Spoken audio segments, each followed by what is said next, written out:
اللهم ارزق أمي بركة في عمرها.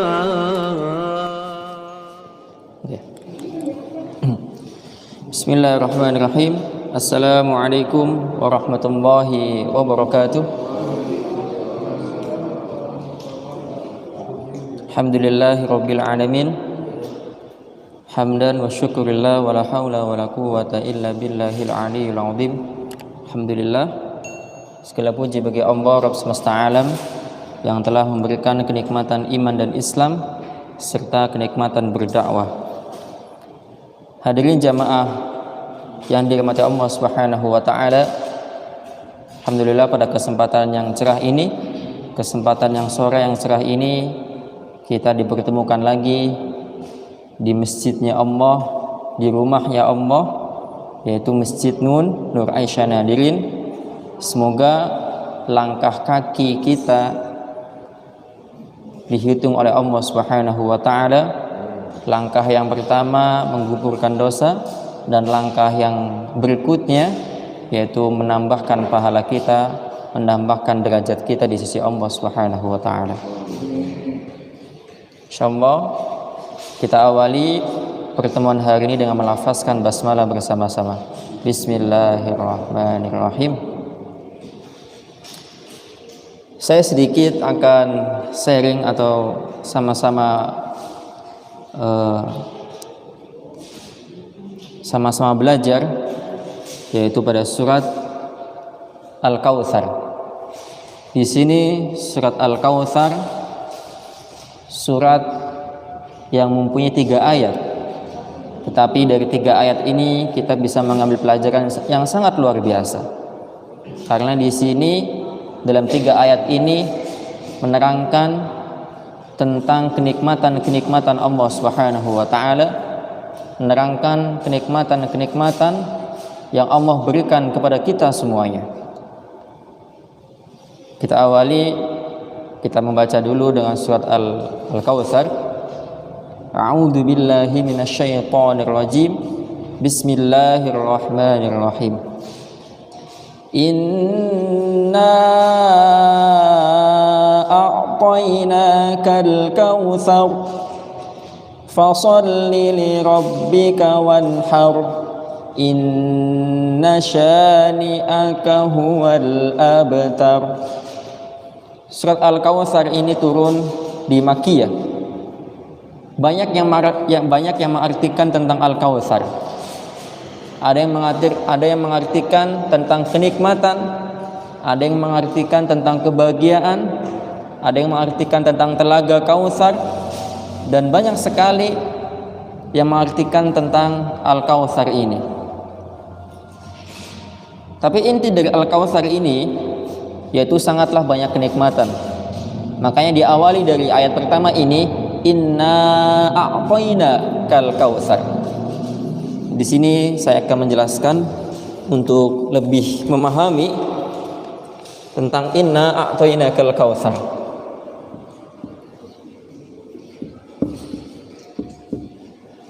Nah, ada kata awal inna, ya. Ini kalau kita melihat tentang terjemahan dari kata inna, sesungguhnya kami, ya. Sesungguhnya kami.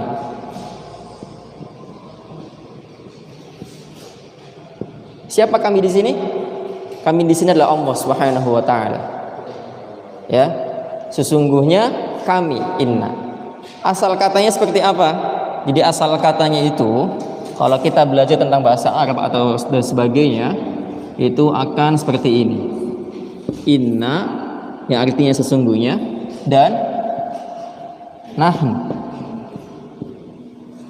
ya, sesungguhnya kami. Inna, sesungguhnya kami, ya. Nanti ada lagi di Al-Quran, bukan hanya inna, tapi ini atau innaka. Nah, ya kan? Dari inna kami, kemudian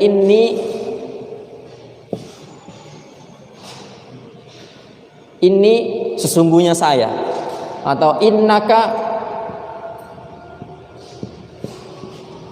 sesungguhnya kamu, innaki, sesungguhnya kamu perempuan, innakum, sesungguhnya kalian, ya. Jadi kalau Bapak Ibu yang dirahmati Allah Subhanahu wa taala membuka Al-Qur'an dan di situ ada kalimat-kalimat inna. Nah, ini ada domirnya, ya. Kalau inna panjang itu nahnu, yaitu kami, sesungguhnya kami. Atau ini sesungguhnya saya, innaka sesungguhnya engkau atau kamu laki-laki, innaki sesungguhnya kamu perempuan, innakum kalian, innakunna kalian perempuan, ya. Banyak domir-domir, ada 14 domir dalam bahasa Arab yang menggantikan kategori, ya, menggantikan domir dalam bahasa Arab. Kayak seperti ini nanti kan kalau kita menjelang buka puasa kan pasti ada zikir, ya. Asyhadu alla ilaha illallah, asyhadu alla, ya. Saya asyhadu alla, saya memohon ampun, ya. Kalau diganti dengan nahnu gimana? Nashhadu alla, kami memohon ampun, ya. Kalau diganti dengan anta, tashhadu, ya. Anta tashhadu alla, asyhadu alla ilaha illallah, astaghfirullah saya. Kalau kamu nastaghfir, kalau kami nastaghfirullah, kalau kamu tastaghfirullah, ya. Di sini diawali dengan inna, ya, kemudian a'toyna, a'toyna. Nah, inna a'toyna.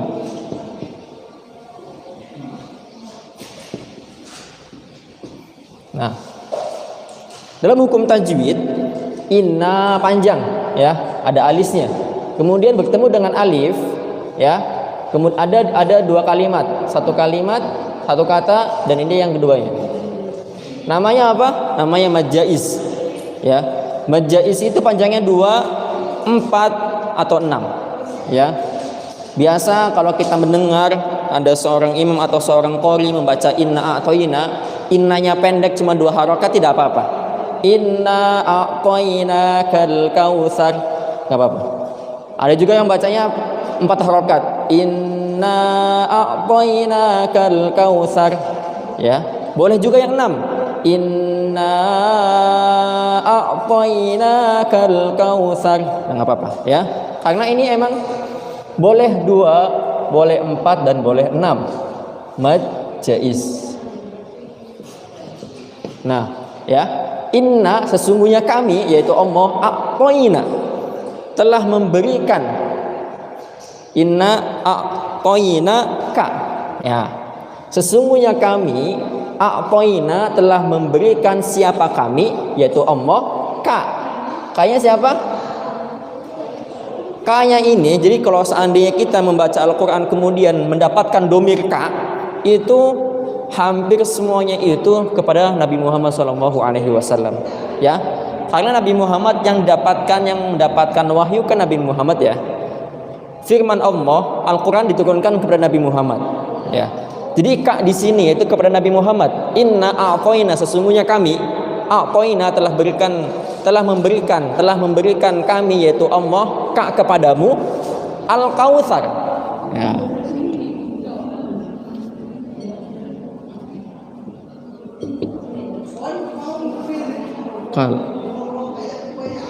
Ya.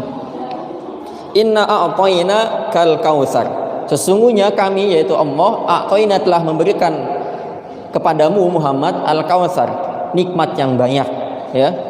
Nikmat yang banyak. Di sini ada 2 kata na, ya. Pertama 1 inna, ya. Kedua ini na di sini. Nah, ini na di sini a'toyna, ya, kami telah memberikan, ya. Artinya kami telah memberikan kepadamu Muhammad, ya, di sini Muhammad al-kautsar, nikmat yang banyak. Inna sesungguhnya kami, yaitu Allah, a'toyna kami telah memberikan ka kepadamu Muhammad al-kautsar, nikmat yang banyak, ya. Ya, dari sini kita bisa mengambil nih ada 2 kata inna, ya. Inna Kemudian di sini, ini menegaskan ya, menegaskan ada dua kata inna, menegaskan pada ayat ini, sesungguhnya Allah itu mengagungkan dirinya. Ya, kenapa banyak di lafaz Al-Quran itu banyak Allah menggunakan kata nahnu, ya, menggunakan kata nahnu. Banyak itu Al-Quran, kayak contohnya inna nahnu nazzalnal Quran wa inna lahu lahafidun, ya kan? Menggunakan kata nahnu, bukan kata ana. Padahal Allah, ya, itu mengagungkan dirinya. Allah Subhanahu wa taala mengagungkan dirinya dengan menggunakan kata nahnu. Seperti kita misal contoh di depan kita lagi ngomong sama orang, ya. Kita di depan lagi ngomong nih. Jamaah, kami berdiri di sini, misal pengurus masjid ngomong, ya, pengurus masjid lagi ngomong di depan para jamaah, dia menggunakan kata kami, ya, ketua masjid menggunakan kata kami berdiri di sini atas nama masjid. Bayangkan, dia menggunakan kata nama kami, padahal dia sendiri di sini. Ternyata dengan menggunakan kata nahnu, kata kami itu, ada orang-orang di belakang dia, ya, ada sekretaris masjid, ada wakil masjid, ada anggota masjid dan sebagainya. Makanya dia menggunakan kata nahnu. Dan Allah Subhanahu wa taala menggunakan kata nahnu, ya, karena Allah Subhanahu wa taala memiliki semua yang ada di langit dan ada di bumi. Tentara-tentara Allah Subhanahu wa taala ada di langit dan ada di bumi, ya. Ini hanya mengagungkan dirinya, mengagungkan, membesarkan bahwasanya Allah Subhanahu wa taala akbar, besar, paling besar. Al-Kautsar, nikmat yang banyak, ya. Makanya ada beberapa penafsiran yang menggunakan kata Al-Kautsar itu, yaitu dengan telaga Kautsar. Apa itu telaga Kautsar? Ada yang tahu? Telaga Kautsar itu sebuah tempat sebelum kita menuju ke surga. Ya, itu telaga Kautsar. Sebuah tempat yang apabila kita meminum air dari telaga tersebut, kita tidak akan haus selamanya. Nah, itu, ya. Dan siapakah orang yang mendapatkan telaga Kautsar? Yaitu orang yang mengamalkan sunnah-sunnahnya Nabi SAW, mengikuti sunnahnya Nabi dari bangun tidur hingga tidur kembali, dari ujung rambut hingga ujung kaki, ya. Banyak sunnah-sunnah Nabi, ya, yang kemarin saya sedikit jelaskan tentang sunnah Nabi, ya. Ada dari postur tubuhnya Nabi, ada dari amal perbuatan Nabi, ada dari doa-doa Nabi, zikir-zikirnya Nabi SAW yang harus kita ikuti, ya. Tata caranya seperti apa? Tata cara masuk masjid itu dengan kaki kanan atau kaki kiri. Nah, itu kan ada tata caranya nih. Nah, itu yang seperti itu harus kita mengikuti siapa kalau bukan Nabi SAW?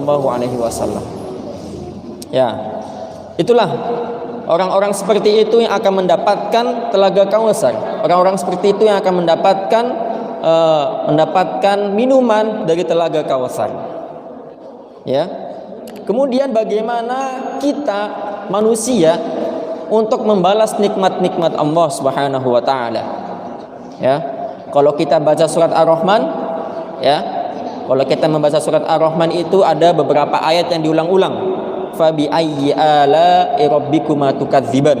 Itu berulang sampai berkali-kali, ya. Sampai berulang berkali-kali. Fabi ayyi ala'i rabbikuma tukadziban.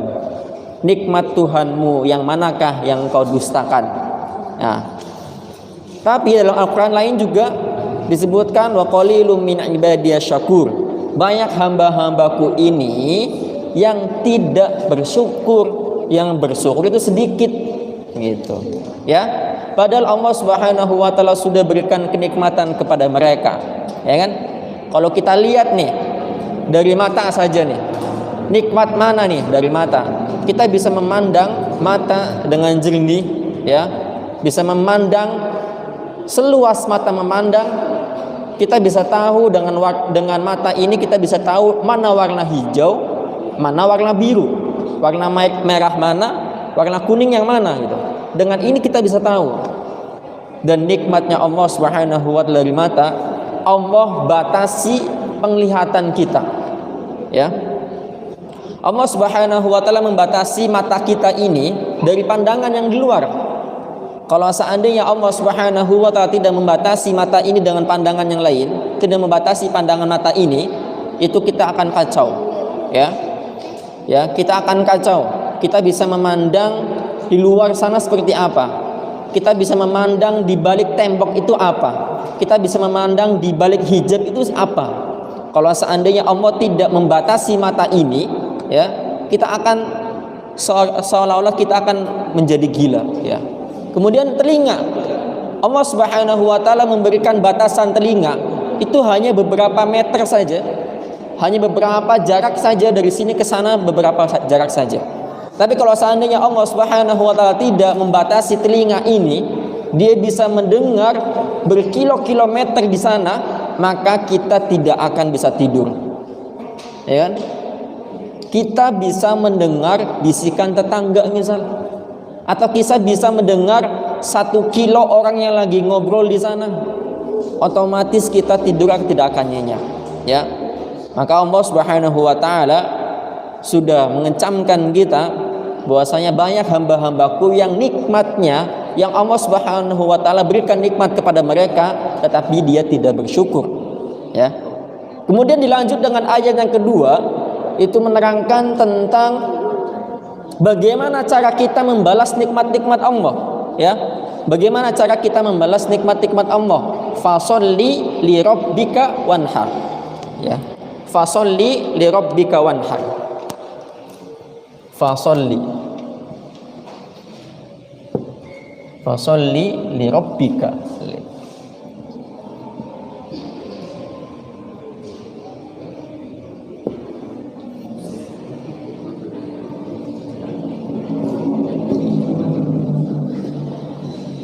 Nah, fasolli, fasolli itu maka sholatlah kalian li rabbika untuk Tuhanmu, wanhar, dan potonglah leher hewan kurban. Nah, untuk membalas nikmat-nikmat Allah, ya, inna a'toinaka, sesungguhnya kami telah memberikan kami telah memberikan kepadamu Kak Muhammad, ya. Kalau konteks dari Kak ini kan Nabi Muhammad dan diturunkan kepada umat-umatnya, jadi Allah Subhanahu wa taala sudah memberikan nikmat-nikmat kepada Nabi Muhammad dan kepada umat-umatnya Al-Kautsar yang begitu banyak kenikmatan.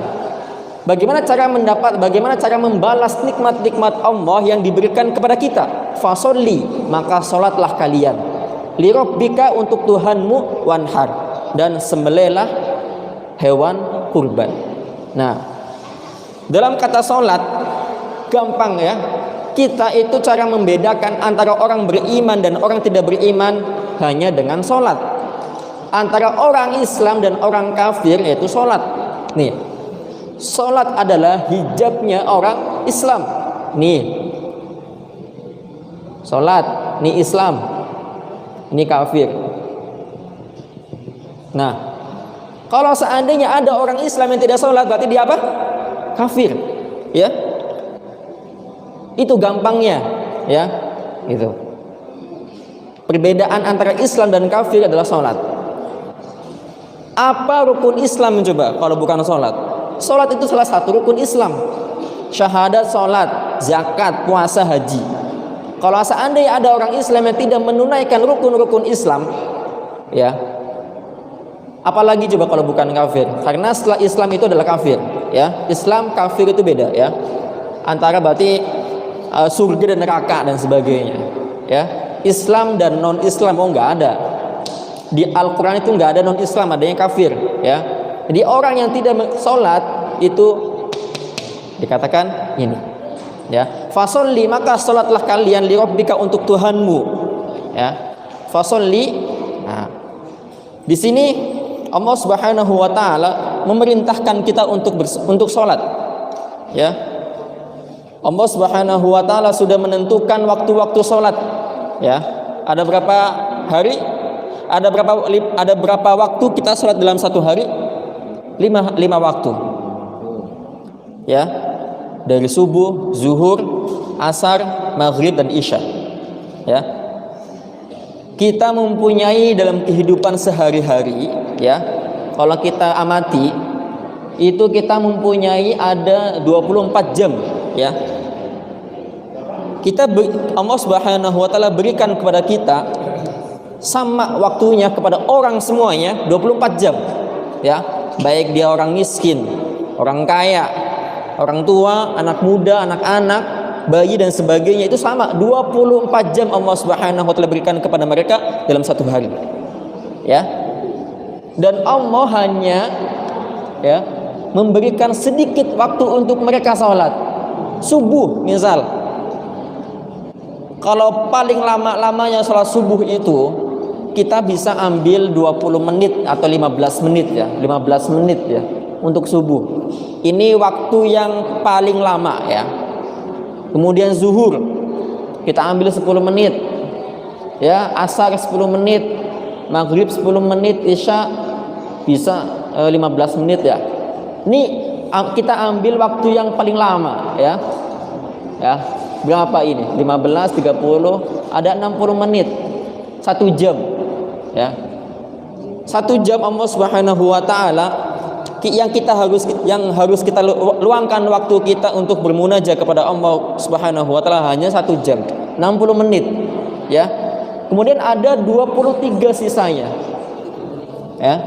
Itu buat apa coba? Nah, kalau bukan buat yang lain. Maka dari sini, ya, Allah Subhanahu wa taala sudah memberikan waktu yang sangat singkat, ya, waktu yang sangat spesial untuk kita sholat, ya, karena fasholli li rabbika wanhar.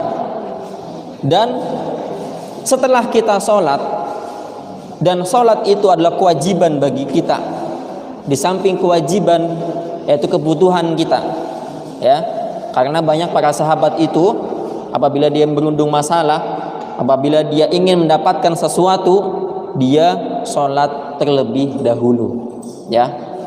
Sampai dikisahkan ada seorang sahabat, ya, Nabi Muhammad SAW ada di masjid, ya, lagi ngobrol-ngobrol sama para sahabat yang lainnya. Kemudian ada orang yang datang sholat 2 rakaat dan dia bermunajat kepada Allah.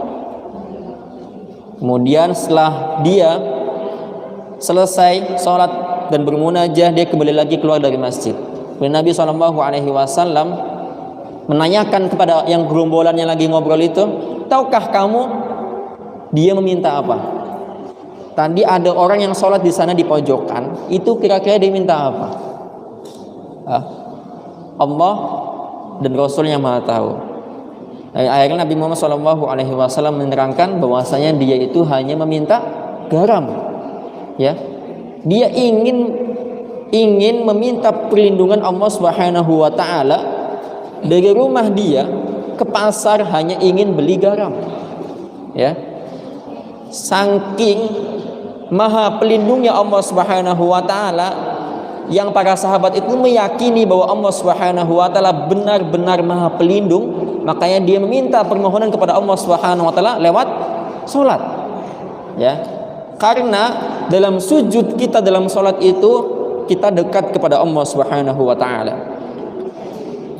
Orang sakit, bolehkah orang sakit meninggalkan sholat? Tidak boleh, ya. Orang sakit itu nggak boleh meninggalkan sholat, ya. Yang sehat aja harus, yang sakit aja harus sholat, apalagi yang sehat, gitu. Allah Subhanahu wa taala memberikan rukhsah yang sangat nikmat kepada manusia, ya, kepada umat, kepada hamba-hambanya dalam sholat.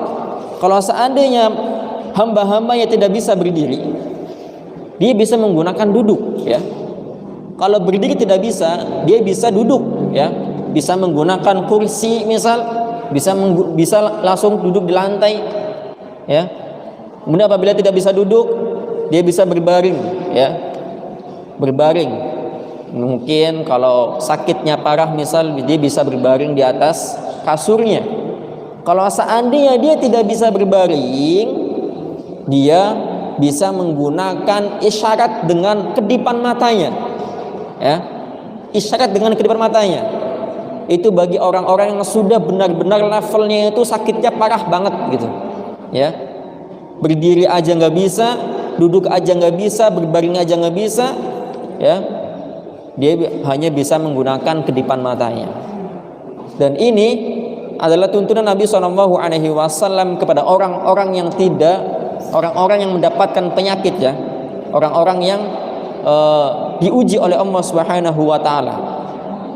Kemudian yang kedua adalah wanhar. Wanhar itu bisa kita artikan dengan berkurban karena Allah. Ya, insyaallah setelah lebaran ini ada namanya Idul Adha, ya. Setelah Ramadan itu nanti ada Syawal, ya. Kemudian beberapa bulan kemudian ada namanya, ya, Zulhijjah. Syawal, Zulqa'dah, Zulhijjah. Nanti di situ itu bagi orang-orang yang dermawan itu meringankan atau menyedekahkan kurbannya kepada orang-orang yang tidak mampu.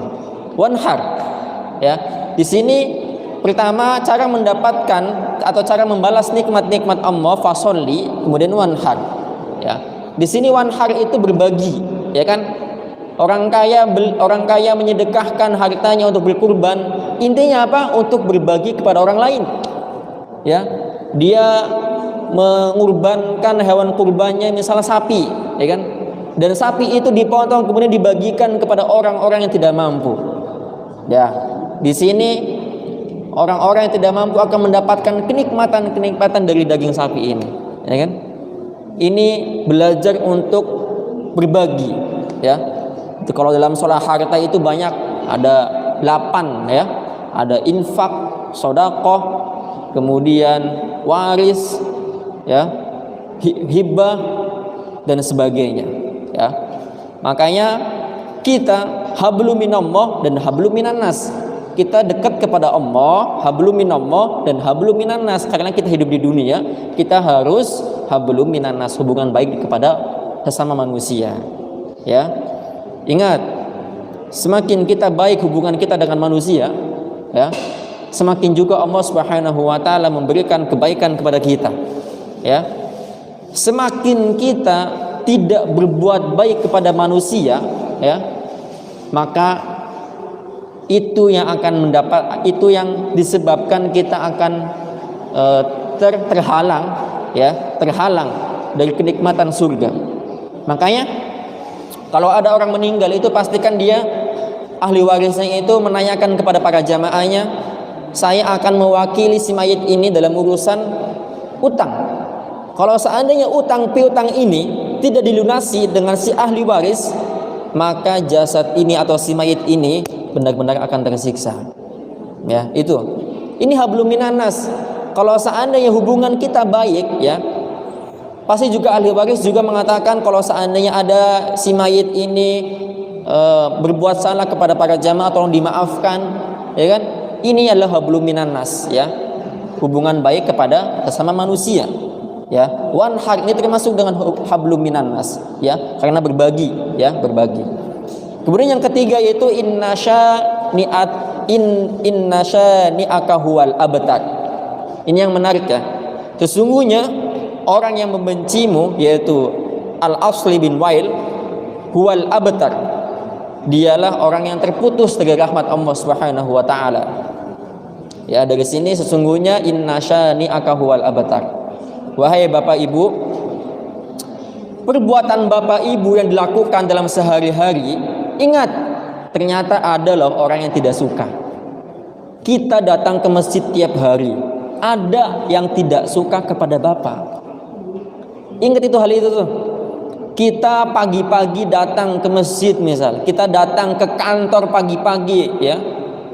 Ingat, kita datang ke sekolah pagi-pagi, ternyata ada aja orang yang gak suka kepada kita yang seperti itu. Kita berbuat baik, ya, ada yang gak suka, apalagi kita berbuat buruk, ya. Innasyani'aka huwal abtar, ya. Nabi SAW memberikan perilaku yang hebat, memberikan perilaku yang bagus, akhlakul karimah kepada sahabat-sahabatnya. Ternyata ada orang yang gak suka sama Nabi, ya kan? Dan abtar itu diartikan orang yang terputus, ya. Maksudnya itu orang yang terputus itu, kalau dalam abtar itu dalam kata bahasa Arab, itu orang yang tidak mempunyai keturunan, ya. Makanya tatkala Nabi SAW mempunyai anak laki-laki, kemudian anak laki-laki itu meninggal, banyak para kafir Quraisy yang senang atas meninggalnya anak Nabi SAW yang laki-laki. Ya, kalau seandainya kita seorang bapak mempunyai anak laki-laki, itu akan senang. Kenapa? Karena ada penerusnya. Nah, Nabi SAW punya anak laki-laki itu, dan anak laki-laki Nabi Muhammad itu kan meninggal, ya kan? Meninggal semua anak laki-laki, ya. Itu dikatakan dalam bahasa Arab itu abtar, terputus, ya, terputus keturunannya, ya. Makanya banyak orang kafir Quraisy yang senang dengar berita tersebut, ya. Wah, senang nih. Udah, kalau seandainya Muhammad itu meninggal, sudah tidak ada yang bisa melanjutkan perjuangannya, ya, karena anaknya nggak ada, yang laki-laki nggak ada, gitu. Itu abtar. Tapi Allah Subhanahu wa Ta'ala tidak seperti itu, ya. Dan orang yang membenci Nabi Muhammad itu lebih dari abtar, lebih dari terputusan dari rahmat Allah Subhanahu wa Ta'ala, ya. Orang yang membenci Nabi Muhammad, orang yang membenci perilaku Nabi Muhammad, orang yang membenci dengan pakaian Nabi Muhammad, jenggot dan sebagainya, yang tidak suka dan sebagainya, itu yang termasuk terputus dari rahmat Allah Subhanahu wa Ta'ala, ya. Itu sedikit saya ambil dari surat Al-Kautsar, 3 ayat, ya. Kalau seandainya kita merenungkan ayat ini, yang pertama, ayat pertama itu menerangkan bahwasanya Allah Subhanahu wa Ta'ala, ya, memberikan nikmat banyak kepada kita semuanya, ya. Kalau seandainya imam, ya, membaca inna a'tainakal kautsar, nah jamaah itu menerawang tuh, wah ya Allah, ternyata banyak nikmat-nikmat Engkau yang berikan kepada kami. Nah itu tuh penghayatan seperti ini yang harus dilakukan dalam sehari-hari, ya. Kemudian ayat kedua, fasholli li rabbika wanhar. Terus bagaimana cara kita membalas nikmat-nikmat Allah yang diberikan kepada kita? Fasholli li rabbika wanhar. Kita harus sholat. Fasholli, maka sholatlah kalian, li rabbika, untuk Tuhanmu, wanhar, dan bersosiallah, bersedekahlah, berkurbanlah, berinfaklah, bersodakolah, ya, dengan hubungan sesama sosial manusia. Kemudian yang ayat yang ketiga diterangkan, berhati-hati, inna syani'aka huwal abtar. Sesungguhnya dengan perbuatan bapak yang baik itu, hati-hati, ada aja orang yang gak suka, ya. Maka itu ujian tuh, itu ujian. Walaupun bapak datang ke masjid pagi-pagi, datang ke masjid lebih awal daripada yang lain, itu orang ada yang gak suka loh seperti itu. Dan itu ujian bagi bapak, ya. Kalau seandainya ujian masuk kepada kita, itu menguatkan kita, gitu. Wah, ini nih termasuk ayat yang Al-Kautsar ayat ketiga, ya. Padahal saya itu datang pagi-pagi untuk meniatkan kepada Allah, tapi ternyata dia nggak suka. Nah itu, dia termasuk ayat yang ketiga dari surat Al-Kautsar, ya. Sedikit yang bisa saya sampaikan, kurang lebih minta maaf, mohon salah, astagfirullahaladzim apabila ada ucapan atau perkataan yang tidak pas dalam pada pertemuan hari ini. Mohon maaf, kurang lebih minta maaf. Billahi fi sabil haq fastabiqul khairat. Assalamualaikum warahmatullahi wabarakatuh.